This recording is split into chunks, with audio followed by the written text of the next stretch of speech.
the extent that you have faith, నీవు ఎంతవరకు విశ్వాసం కలిగి ఉండాలంటే to that extent you will enjoy the unlimited power of God. అట్లు అపరిమితమైన మితిలేని ఆయన శక్తిని నువ్వు అనుభవిస్తావు. So many instances we would have seen in your own life. నీ జీవితంలోని అనేక సందర్భాలు నువ్వు చూసి ఉండవచ్చు. How when you exercise faith, what wonders the Lord has done in your life. నువ్వు విశ్వాసమును అభ్యాసముగా చేసినప్పుడు దేవుడు ఎలాంటి అద్భుతాలు చేశావో నీకు తెలుసు. While I was in the final year BSc final year లో ఉన్నప్పుడు my mother wrote a letter to me. మా అమ్మ నాకు ఉత్తరం రాసింది.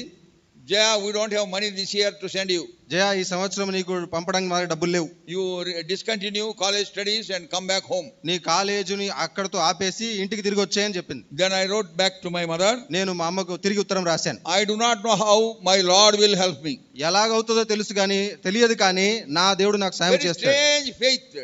Trust I had on God. వింతైన విశ్వాసం అనగా దేవుని యందు ఒక రకమైన నమ్మకం. How will that help come? ఆ సహాయం ఎట్లా వస్తది? Where will that come? అది ఎక్కడి నుంచి వస్తది? Who will come and stand with me? ఎవరు వచ్చి నాతో నిలబడతారు In the hour of my need? అనగా నా అక్కర అవసరతల్లో? I don't know anything about that. నాకైతే వాడి గురించి ఏమీ తెలియదు. But one thing I know. నాకు ఒకటి తెలుసు. My Lord who gave me that seat in zoology, he will help me to complete the course. BSc zoology శాఖలో ఏ ప్రభు అయితే నాకు సీట్ ఇచ్చాడో అది పూర్తి చేయడానికి కూడా నా ప్రభువే సాయం చేస్తాడు. So that with that confidence I wrote to my mother. అలాంటి ధైర్యంతో మా అమ్మకు ఉత్తరం రాసిన. Mummy, Lord will help me. Mummy, దేవుడు నాకు సాయం చేస్తాడు. I have faith on him. నాకు ఆయన యందు విశ్వాసం ఉంది. My mother is a woman of prayer. మా అమ్మ ప్రార్థనా పరురాలు. She understood what I have said. నేను ఏం చెబుతున్నానో రాశానో తనకు అర్థమైంది. Then she started praying for me. నా కొరకు ప్రార్థన చేయడం మొదలుపెట్టింది. And now no money will come from home. ఇప్పుడు ఇంటి దగ్గర నుంచి అయితే డబ్బేవి రాదు. I have to pay rent to a room. ఇల్లు అద్దెకు తీసుకుని అద్దె కట్టాలి. I have to pay to the hotel for my meal. మరి భోజనానికి హోటల్ వాడికి కట్టాలి. I need to have books, for that I need money. మరి పుస్తకాలకు కూడా డబ్బు అవసరం. Final year lot of expenditure. మరి ఫైనల్ ఇయర్ అంటే చాలా ఖర్చు. But my mother said no money. కానీ మా అమ్మ ఏమో డబ్బులు పంపలేదు. During the same week, అదే వారంలో as I was walking in the veranda of the college వరండాలో నడుస్తుండగా I saw a notice board. ఆ నోటీస్ బోర్డు మీద చూశాను. In that notice board I find some of the names of the students. అక్కడ విద్యార్థుల పేర్లు పట్టిక రాసి పెట్టినారు. Fifth name was my name. 5వ పేరు నాది. U Jaya Chandra Rao. U Jaya Chandra Rao అని రాస్తుంది. Are my name, how come it is here? అరే నా పేరేంటి ఈ నోటీస్ బోర్డు మీద ఉంది Then I read the heading. తర్వాత దాని పైన ఉన్న The heading says హెడ్డింగ్ అంటుంది ad hoc list of residential scholarship holders. Ad hoc list, a separate list. అక్కడ రెసిడెన్షియల్ గా ఉంటున్న వారికి కాదు, ఉండవలసిన వారికి scholarship. Already regular scholarship holders they have already got it. Regular గా స్కాలర్షిప్ దొరికే వాళ్ళకి ఇదివరకే దొరికింది. Because there are various categories are there, schedule tribe వేరు జాబితాల్లో ఉంటారు కాబట్టి, షెడ్యూల్ తెగలు కులాలు ఉంటారు కాబట్టి వారి జాబితాలో వాళ్ళకి స్కాలర్షిప్ దొరికింది. But I heard that teachers children, అయితే ఈ ఉపాధ్యాయుల పిల్లలకు నేను విన్నది ఏంటంటే, my mother is a teacher, మా అమ్మగారు టీచర్. If you are sincere in the college, నీవు కాలేజీలో యథార్థంగా ఉంటే, if you are good in your studies, నీ చదువులో మంచిగా ఉంటే, if you are active in various activities in the college, మరి కాలేజీలో మిగతా కార్యకలాపాల్లో పాల్పొందితే, I heard afterwards that such names will be recommended to the government for special scholarship. కాబట్టి విశేషమైన స్కాలర్షిప్ కొరకు ఇలాంటి విద్యార్థులను మరి ప్రభుత్వానికి స్కాలర్షిప్ ఇవ్వమని సిఫారసు చేస్తారని తర్వాత తెలిసింది. I was surprised. నాకు ఆశ్చర్యం అయిపోయింది. I never planned for it. నేనైతే దీని గురించి ఎప్పుడు ఆలోచన చేయలేదు. very active and I am very well known in my college. అయితే నా కాలేజీలో చాలా చురుకుగా ఉండేవాడిని, అందరికీ నేను ఎరుగుతున్నాను. I was in NCC. నేను NCC లో కూడా చేరాను. I passed my C certificate in NCC. NCC లో C సర్టిఫికెట్ కూడా పొందాను. And I am a football player of the college. మరి కాలేజ్ ఫుట్బాల్ టీమ్ లో జట్టులో కూడా ఉన్నాను. And also I was in theater in a way. తర్వాత theatre లో నటన రంగంలో కూడా in so many ways I was known in my college. కాబట్టి అనేక రంగాల్లో కాలేజీల్లో నన్ను బాగా గుర్తుపడతారు. And also well disciplined student. అంతేకాదు బాగా క్రమశిక్షణ కలిగిన విద్యార్థి. So my name was recommended. కాబట్టి నా పేరు సిఫారసు చేయబడింది. हमको पता ही नहीं. నాకే తెలియదు ఆ విషయం. నాకు తెలియనే తెలియదు. I was shocked.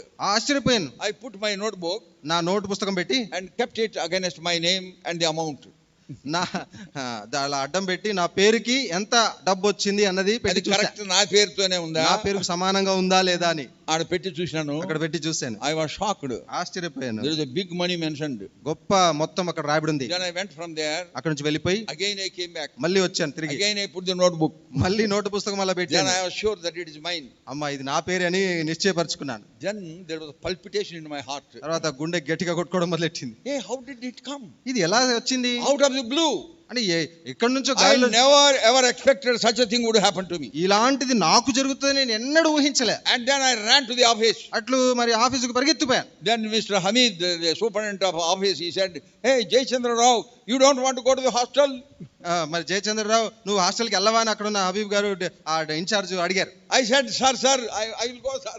సార్ నేను వెళ్తాను సార్, హాస్టల్కి వెళ్తాను సార్ He అన్నాను. gave me some papers. ఆయన ఒక కాగితం I ఇచ్చాడు. have signed the papers.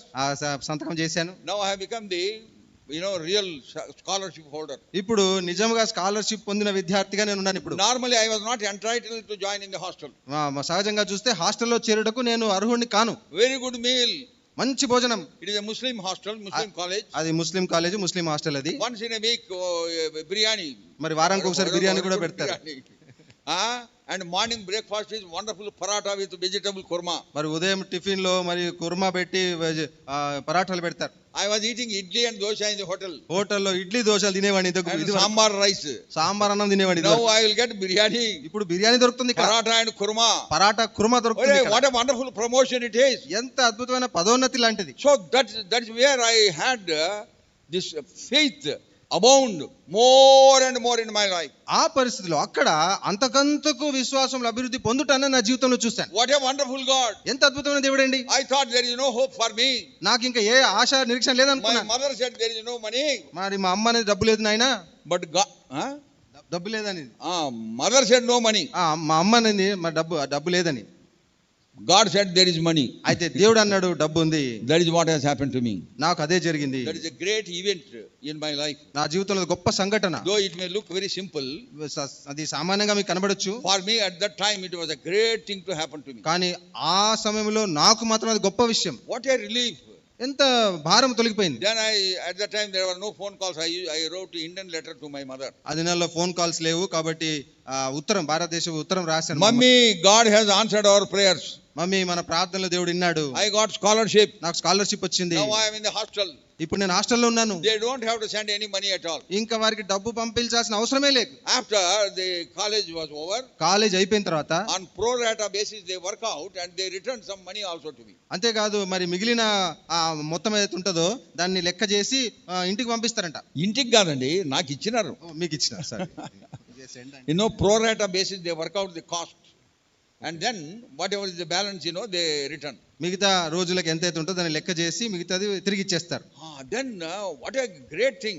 గొప్ప విషయం అది. That is what is called beyond our asking or even thinking. అంటే అది ఎట్లుంటుందంటే మనం అడిగిన దానికంటే ఊహించిన దానికంటే మరి అధిగమించి. That is how I could complete my studies. అట్లు నా చదువు పూర్తి చేసుకోగలిగాను.